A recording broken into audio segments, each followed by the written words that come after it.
आप मेरे पीछे देख रहे होंगे समाजवादी पार्टी के राष्ट्रीय अध्यक्ष अखिलेश यादव जी, आप मेरे पीछे लगातार देख रहे हो। आज सभी कार्यकर्ताओं से मिलना है सर। जिस तरीके से आज के कार्यक्रम बरेली का रहे, मैं पूछना चाहूंगा सुबह कल शाम तक इतने टाइम तक सर सरकार बन चुकी होगी बिहार की कोई ना कोई, क्या लग रहा है सर किस तरफ होगा रुख? देखिए, जनता बदलाव के लिए है और जनता का जो रुख था वो जो इतने दिन से सरकार चल रही थी उसके खिलाफ था। और बुनियादी सवाल जो थे नौकरी का, बेरोजगारी का, महंगाई का, उन सवालों को लेकर के तेजस्वी महागठबंधन को समर्थन जनता ने दिया है। अब कल परिणाम आएगा। बहुत सारे सर्वे आए हैं, सर्वे गलत भी होते हैं, सर्वे सही भी होते हैं। कराया सर्वे तो इन्होंने यूपी का भी होगा लोकसभा चुनाव में। अगर सर्वे उस समय भी कराया था तो इतने कम सीटें कैसे रह गई? सर्वे तो उस समय भी हुए थे और एग्जिट पोल उस समय भी हुए थे, लेकिन एग्जिट पोल उस समय सही नहीं बता पाए। सर विपक्ष कह रहा है कि जिस तरीके से अगर कोई गड़बड़ी की तो नेपाल जैसे हालत हो जाएंगे, क्या लग रहा है सर की वहाँ लगातार? जी मुझे उम्मीद है कि जो भी प्रशासन, इलेक्शन कमीशन और चुनाव आयोग मिलकर के निष्पक्ष काउंटिंग कराएंगे। सर आप एक जिस तरीके से एयरपोर्ट पे मिले थे, लास्ट मेरा क्वेश्चन रहेगा सर, आप डिप्टी सीएम से लगातार मिले थे, उन्होंने भी कहा था सर, क्या कहा क्योंकि कल एक खास करके मुलाकात थी, क्या कहा था सर कुछ सुनना चाहेंगे सर?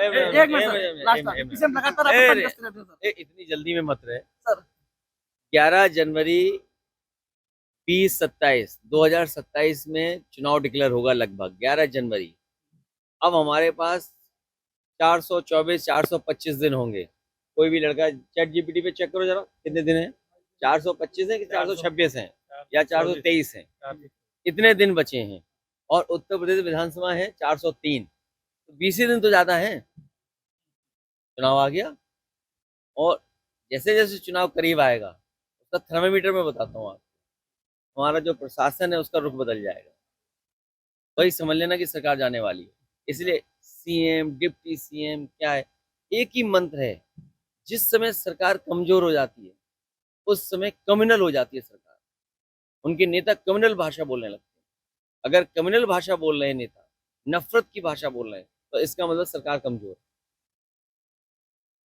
है। दिल्ली के जिस तरीके से ब्लास्ट हुआ है उसको लेकर लगातार तंज कसा जा रहा है, तो केस का क्या फेलियर मानते हैं सर? किसी का तंज या किसी के बारे में कुछ सोचने की जरूरत नहीं है।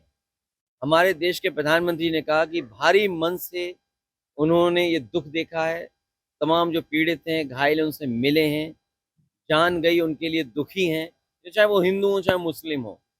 और हमें एजेंसी पर, सरकार पर और प्रधानमंत्री पर भरोसा करना पड़ेगा। लेकिन सवाल बुनियादी वही है कि आखिरकार इंटेलिजेंस फेलियर कैसे है? हम एक्शन बाद में लेते हैं, हम एक्शन पहले क्यों नहीं ले पाते हैं?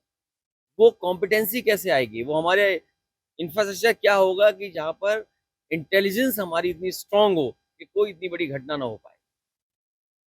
अभी मैंने एक सोशल मीडिया पे और कई चैनलों पे, हो सकता है आपके चैनल पे भी, अब आपके भी चैनल पे रहा हो कि एक महाराष्ट्र में ड्रोन से किसी ने दूल्हे पे और बारात में अटैक किया। उसने ड्रोन से पूरा फॉलो किया उसको। सोचिए, एक ड्रोन 10,000 रुपए का होगा, 50,000 रुपए का होगा, 1 लाख का होगा, वो फॉलो कर रहा है क्रिमिनल को। सोचिए, हमारे पास तो क्या इंफ्रास्ट्रक्चर है। सोचिए, सैटेलाइट हमारे पास है, हम कुछ पता ही नहीं कर पा रहे हैं।